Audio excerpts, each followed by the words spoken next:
tout à fait autre chose. C'est d'abord, il faut savoir où ils se recrutent. Ils se recrutent dans l'ensemble que nous pourrions appeler les techniciens du savoir pratique. C'est-à-dire, il faut entendre par là aussi bien les professeurs, que les chercheurs, que même les ingénieurs, les médecins, les écrivains. Mais il ne suffit pas de faire son métier dans ce domaine-là pour être un intellectuel. L'intellectuel apparaît à partir du moment où l'exercice même de ce métier fait jaillir une contradiction entre les lois de ce travail et les lois mêmes de la structure capitaliste.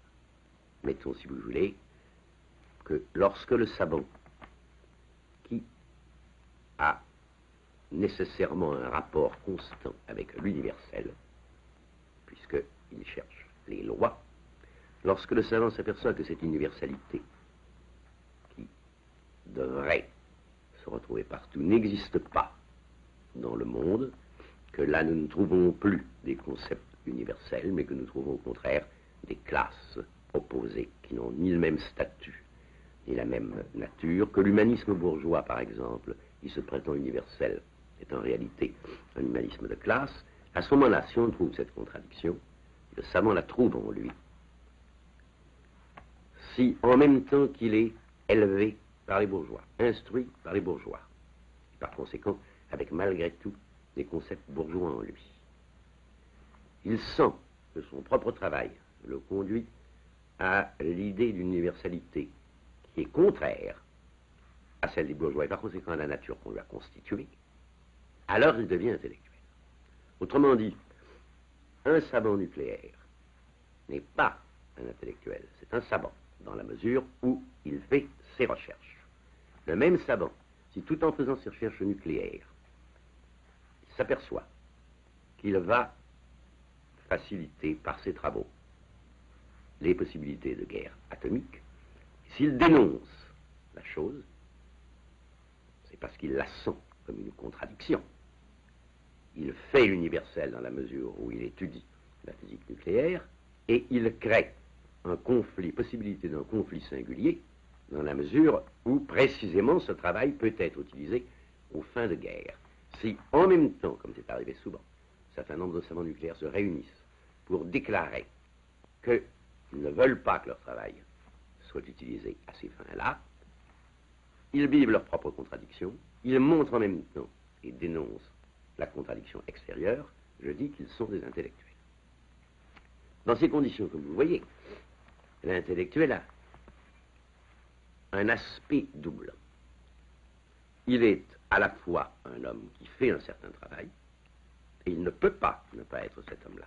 Il faut qu'il le fasse, ce travail, parce que ce n'est pas en l'air qu'il découvre ces contradictions, c'est dans l'exercice de son métier.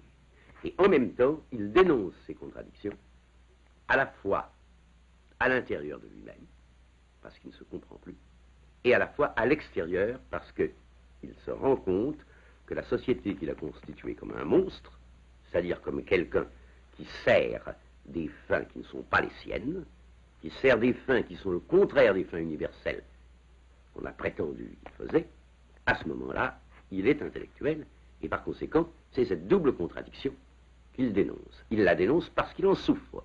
Il ne la dénonce pas extérieurement parce qu'il la découvre dehors, il la dénonce parce qu'il en souffre. Parce qu'il en souffre à sa manière, comme d'autres qui sont exploités ou aliénés peuvent souffrir. Simplement, bien sûr, c'est autre chose.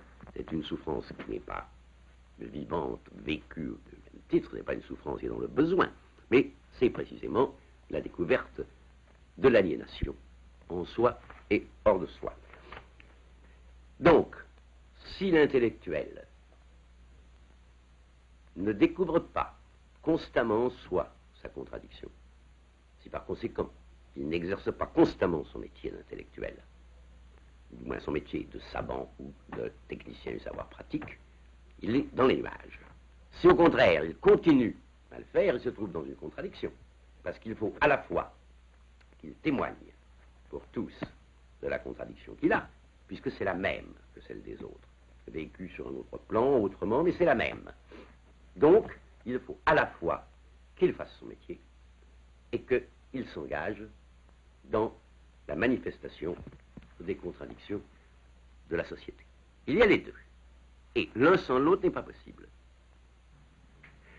Et il faut voir qu'un politique et un intellectuel sont deux choses complètement différentes.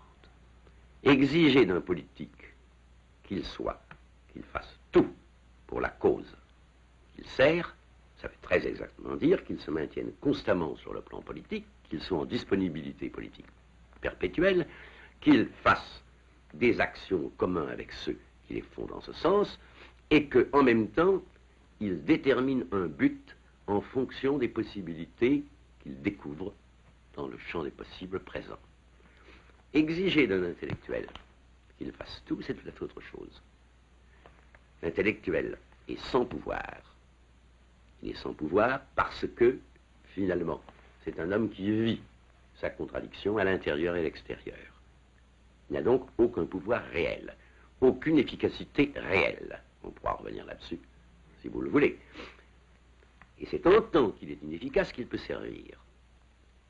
Mais précisément, il faut lui demander de s'engager totalement en tant, justement, qu'il a un travail réel et qu'il a une efficacité sur un autre plan. Parce que c'est là qu'il est contradictoire. Et par exemple, je répondrai à l'inverse aux gens qui disent « Mais pourquoi vous vous occupez de politique bornez-vous donc à écrire, n'est-ce pas ?» Qui sont en général des amis. C'est-à-dire des gens qui connaissent depuis longtemps, qui aiment plus ou moins, mais enfin en général bien, ce que j'écris, et qui disent « Mais enfin, c'est ça qu'il faut que vous fassiez. » Ils ne comprennent pas que ce que je fais n'aurait pas de sens si ça n'était pas précisément à l'intérieur de cette contradiction. Cette contradiction, à la fois née entre ce que je fais et ce que je suis, et elle revient sur ce que je fais pour déterminer le sens même de mes travaux.